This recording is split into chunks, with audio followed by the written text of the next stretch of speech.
सदाम लाशारी खून था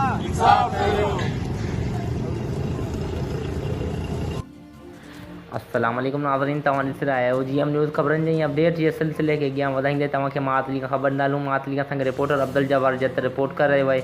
ठल पुलिस हथां नाहक क़त्ल कयल सोशल वर्कर सदाम लाशारी जे क़ातिलनि जी गिरफ़्तारी लाइ जस्कम पारां बॉयज़ डिग्री कॉलेज खां फुलकारा चौक ताईं एहतिजाजी रैली कढी वई, जंहिंमें जस्कम अॻवान मुमताज़ ज़ौहर, माजिद सिंधी, सलमान सराई, एजाज़ सिंधी समेत ॿियनि शहरनि बि शिरकत कई। जंहिंमें मुज़ाहिरीन जो चवणो हो त सोशल वर्कर सदाम लाशारी खे बेगुनाह क़त्ल करे उन्हनि सां ज़ुल्म कयो वियो आहे।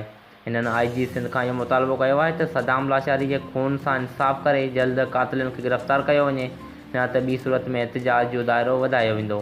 मातली खां संग रिपोर्टर अब्दुल जब्बार जत रिपोर्ट करे वधीक ख़बरनि ऐं अपडेट्स लाइ ॾिसंदा रहो GM न्यूज़।